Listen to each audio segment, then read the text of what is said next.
The City at World's End. Chapter 7. Under the Dome. When they came up over the bridge, and for the first time had view of the distant domed city that shimmered in the wan light far out on the desolate plain, Keniston could sense the shock of doubt and fear that ran through all of his host who were seeing it for the first time. He could see it in all their peering faces, pale and strained in the red light of the dying sun. Even he, seeing it for only the second time, felt an inner recoiling. With his mind still filled with every sight and sound and smell of the old town they had left, the alien, solemn, deathly city of the dome seemed to him impossible as a refuge. He choked down that feeling. He had to choke it down. It was go on or die. "Keep moving!" he shouted, sounding the jeep's horn to command attention, gesturing authoritatively forward. "Keep going!" He conquered that brief pause of recoil, got them moving over the ridge, skidding and sliding down the other slope in clouds of heavy dust. He glimpsed Mayor Garris staring ahead, his plump face shocked and pallid. He wondered what Carol was thinking as she looked out at the lonely shining rubble in the sad wastes. The endless caravan, shrouded in dust, was halfway down the long slope when Keniston heard a raging of horns and looked back.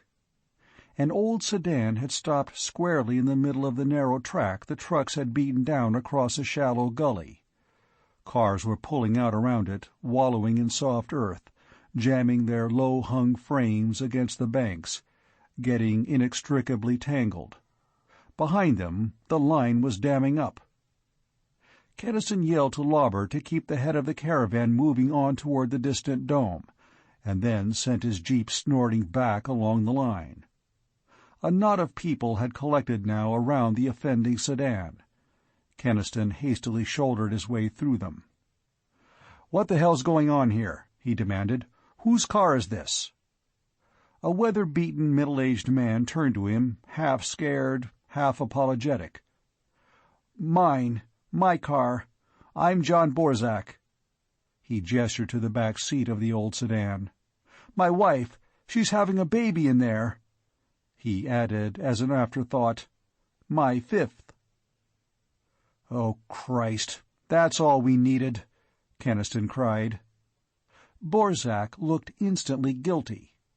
He looked so sad that Keniston began to laugh. Suddenly, all of them were laughing, in sheer relief from nervous tension. He sent men scurrying to get a doctor and ambulance out of the procession, and meanwhile willing hands carefully rolled the old sedan a little aside. The dammed-up lines of cars began to roll again. But the pause, the waiting, the minutes spent in staring at the drear landscape, had been too much for some of those in line. Keniston saw cars, only a few of them as yet, curving out of line and scrambling on the slope to swing back toward Middletown. He'd feared that above all things. People of a 20th century Middle Western town could take only so much of the unknown. But he had to stop them, or panic would spread like fire that nobody could stop. He bucketed the jeep after them, got ahead of them by the advantage of his four-wheel drive, and then blocked their way back and stood up in the jeep and shouted at them and pointed ahead. A man who looked like an aging carpenter, with a knobby face, sheet-pale now, cursed Keniston out of the depths of his fear. "We're not going out to die in this damned desert. We're going back home." "You'll never even get near it," Keniston warned. "There are special guards who won't let anyone back into Middletown. Get it into your heads that the place is a death trap, will you?" "Oh, Hugh, maybe we'd better go on," whimpered the shapeless woman beside the man. "Like hell we will. I'm a free American, And this isn't any dictatorship." Keniston found the only argument that could sway these people who were recoiling from the deathliness of the desert. "If you go back, if you do get into Middletown and stay there, you'll soon be all alone there. You and the few like you. All alone, here at the end of the world, with the night and the cold." That got to them, replacing their fear with a greater dread, the dread of aloneness in this lonely world. The knobby-faced man looked sick and trapped, but he finally turned his car around, and the other cars followed him back into line. Keniston's squad cars had come up, but they weren't needed. He told them, "Watch the line close. Don't let one start to turn again. Not one." He fought the jeep back up along the line, choking on dust and exhaust fumes, hanging precariously to the wheel, deafened by the continuous roar of motors. At the head of the caravan, he was at least out of the dust, and could look ahead at the distant city. It was still only a shimmering, tiny bubble on the horizon, only a glittering point lost and drowned in the vast indifference of the ochre-colored wastes that stretched— how far? Clear around the world, over the beds of dried-up oceans and the sites of vanished cities. Was the bottom of the Atlantic like this? Was New York? Was Paris? Were the poles? He had to forget that and keep his mind on the city ahead, on the job of getting these thousands of people to it, for if he didn't, the weight of the whole dying world would come down upon him like an avalanche, and he would cease to struggle. The world couldn't all be like this. There must be green valleys and people somewhere yet. But there wasn't time to think of it now. They had hit the road that led to the portal, and the dome of man's last refuge was towering, colossal, in front of them.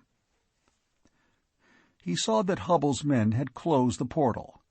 That would be the first step, of course, to conserve what warmth there was and keep out the frigid wind. It opened now to receive them, and an armed man waved and smiled, and then clung on to the side of the jeep.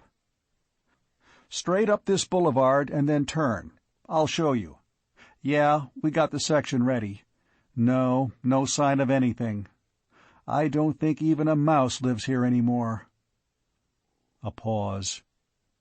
"I'm sure glad you people have got here. This place is so damn quiet, it would scare you." The tall, white, silent towers watched them. The long, long line of dusty cars and trucks and buses that crept along the empty boulevards. The noise of motors greatly magnified echoed and rebounded from the walls and was repeated faintly from the dome, and the very shocking loudness of the sound made Keniston shiver. Apart from that mechanical racket, a curious hush had come over the Middletowners. All down the lines, heads were thrust forth out of car windows, looking, peering, savoring the height of the buildings whose tops they could not see, staring at the lines and colors that were alien to all they knew, listening to the emptiness. Keniston knew how they felt. It was too big and too strange. Even a native New Yorker would have found awe among these mighty towers, and to the folk of Middletown, used to the little slate-roofed houses and the squat buildings of dingy brick, they were overpowering, crushing, with something in them of dread because they were all deserted. The head of the caravan reached a section that was barred off with ropes. The ropes were laid aside, and the cars went in. Hubbell's advance squad was ready. Without them, the assignment of nearly 17,000 people to improvised quarters would have been impossible. With them, it was a scrambling chaos, carried out strangely without much noise. Men and women moved with a sort of stunned docility, glancing sidelong into the dust and the shadows, peering at the blank windows and the tall, strange rooms, afraid to raise their voices. Gradually, the sound of motors died, and the streets were ghastly in their silence, and it was a silence so great that the scuffling of many feet and the murmur of many voices and the labor of unpacking trucks and cars did not disturb it, but were merely lost. Even the dogs were cowed. Keniston made his report to Hubble and then went in search of Carol. Here and there, people still sat in their cars, refusing to move from their one last familiar reality, and he passed a woman who crouched in the dust of the street and wept, with her arms full of blankets. Something of the same feeling of despair infected Keniston. It was not going to work. It was not going to work at all, and he dreaded to talk to Carol. But he plodded on until he found her. There was a great vaulted room on the street level, smelling dismally of the dust and desertion of ages. Very tall windows let in what light they could, but still it was dusky. There were 20 women in the room, of all sorts and ages, milling about with suitcases and loads of bedding, uttering vague wails and words of complaint, struggling with rolled-up mattresses. Carol and her aunt were 2 of the 20. Characteristically, they had managed to get off in a corner as much by themselves as possible. Mrs. Adams had collapsed onto her improvised bed, and Carol was making what order she could of their scanty belongings. "Are you all right?" he asked her anxiously, and she nodded. From the nested blankets on the floor, Mrs. Adams whimpered, "Why did they bring us here, to this dreadful place? Why couldn't they have let us stay at home?" Carol hushed her as she would a fretful child. 2 sniffling, mouse-faced girls had crept up to ask Keniston questions. Behind them, a short, thick, middle-aged woman was stamping up and down along the walls, banging open the doors that pierced them. "Where's the bathrooms?" she was demanding belligerently. Keniston took Carol to the doorway and a little beyond it, where, if there was no more privacy, they were at least not besieged. He said, "I know it's rough as hell now, but it's only for a little while. This bunking together, I mean. There's room enough for everybody here, and you can pick out a place you like, all to yourselves. I can fetch you anything you want from your house, your books and things, even furniture." She cut him short. "No, I don't want anything touched there. I want to know it's all just as I left it, so I can at least think about it, and maybe—" She shook her head, and then went on. "Ken, old Mr. Peters from our street had another stroke when we got here. They took him away on a stretcher. He was dying, and I saw his face. He was looking up at these awful buildings, so puzzled and afraid. He was trying to understand, and he couldn't." She shivered. "Dying isn't good anywhere you do it," he said. "But we're young and strong, and we aren't going to die." He added, before he left her, "There was a baby born on the march. Think of the baby, Carol, instead of the old man." He went away, depressed and worried. Carol seemed different, and he didn't think it was just her tiredness. Perhaps she had roots too deep, not just in Middletown, but in the pattern, the state of mind. Well, the pattern was smashed forever now, and she and all of them had to adjust. Keniston had gone 2 of the long squares, sunk in his disturbed thoughts, before he realized that a change had come into the streets. He tried to think what it was. People were more in the buildings now, and less in the cars, but that was not all of it. There was something. The streets had suddenly come alive. The children had done it. Overawed at first by the strangeness and the silence and the behavior of their elders, It had slowly dawned upon them that here was a whole great city lying ready to their hands, fabulous empty buildings full of mysteries and treasures, new streets, new narrow ways behind them, all virgin territory to be explored. By twos and threes, the venturesome spirits had started out and taken others with them.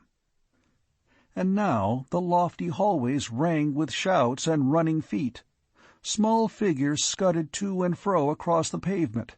The shadows teemed with motion, with screams and squeals and the voices of parental anger. One bull-lunged urchin had discovered that he could make echoes. Another, intoxicated by blank expanses of white, unsullied wall, stood with a stub of pencil in his hand writing in ever-enlarging letters. Keniston thought, "The irreverent little bastards." But his step quickened, and quite suddenly he felt that it was going to work out after all. The human race was tough. He had further evidence of that in the next 2 days. The great waves of the migration poured down across the dusty ridge and in through the portal, the clamorous thousands of wheels and motors, the countless faces and peering eyes. And for those who came on the second day and on the third, it was not so bad as it had been for those who came first. The 17,000 pioneers had lifted the curse of the empty stillness. Community kitchens, working on oil and gasoline ranges, filled the air with the homely, cheering smell of coffee. There was hot food, and the excitement of searching out friends and comparing notes. Indefatigable housewives busied themselves with brooms and drove their husbands to cleaning windows and whacked their unruly children. And the cars piled up in lines along the streets and boulevards, the Plymouths and Nashes and Chevrolets and Fords, incongruous in this dreamlike city of an elder Earth. On the third day, they brought the sick and put them in the hospital. They brought the prisoners from the jail and locked them away in another building. A great structure on the central plaza became the city hall. And by that third night, not a soul was left in Middletown. All were here under the great dome of the alien city. "We'll call this place New Middletown," Mayor Garris had proclaimed. "Makes it seem more like home." Keniston walked with Carol that night down one of the dark main avenues of the domed city. There was candlelight and lamplight from doorways and tall windows. A baby wailed from inside a dark doorway and was hastily soothed. Dogs barked defiance to alien ghosts. A tinny phonograph sang somewhere, "I can't give you anything but love, baby." Keniston thought that the streets of tall white buildings looked down with their windows as with eyes, amazed, bewildered. This city beneath the shimmering starlit dome had had silence for a long, long time. Silence and the slow swing of the cold red sun and the farther stars. Could a city remember, Keniston wondered? Did this one remember the old days of its builders, the lovers who had walked its ways and the children who had known its nooks and corners? Was it glad that men had come again, or did it regret the age-long silence and peace? Carol shivered a little and buttoned her topcoat. "It's getting colder." Keniston nodded. "But not bitterly so. Only like an October night back in our own time. We can stand that." She looked up at him, her eyes dark in the white blur of her face. "But how will we live here, Ken? I mean, when the food from Middletown's warehouses run out?" He and Hubble had known the question would come up, and had the answer for it. Not a perfect answer, but the only one. "There are big hydroponic tanks farther over in the city, Carol. The people here raise their food in them. We can do the same. There are plenty of seeds in Middletown." "But water?" "Lots of it," he answered promptly. "Big underground reservoirs that must tap deep water-bearing strata. Hubble had it tested, and it's perfectly safe." They walked onto the edge of the plaza. Now the moon was rising, that copper-colored, unreally big moon that was so much nearer Earth than in the old times. Its coppery light poured through the dome upon the city. The white towers dreamed, the chill deepened. The whole mighty past of dead Earth seemed to crush down upon Keniston. Millions of years, trillions of lives full of pain and hope and struggle, and all for what? For this? Carol felt it too, for she pressed closer to him. "Are they all dead, Ken? All the human race but ourselves?" He and Hubble had the answer for that too, the answer they would have to give to everyone. "There's no reason to assume that. There may be other cities that are still inhabited. If so, we'll soon contact them." She shook her head. "Words, Ken. You don't even believe them yourself." She drew away from him. "We're alone," she said. "Everything we had is gone. Our world, our whole life, and we're quite alone." He put his arms around her. He would have said something to comfort her, but she stood stiff and quivering, and suddenly she said, "Ken, there are times when I can't help hating you." Utterly shocked, and too bewildered to be angry yet, he let her go. He said, "Carol, you're wrought up, hysterical." Her voice was low and harsh. The words came fast, as though they could no longer be held back. "Am I? Maybe. But I can't help remembering that if you and men like you hadn't come to Middletown with that secret laboratory, 50,000 people wouldn't have had to suffer for it. You brought this on us." He began to understand now all that had been behind Carol's taut manner and unfriendly silences, all the blind resentment that had focused upon himself. He was, for the moment, furiously indignant, the more so because what she had said stung him on a sensitive nerve. He stood, almost glaring at her, and then his anger washed away, and he took her by the shoulders and said, "Carol, you're not making sense, and you know it.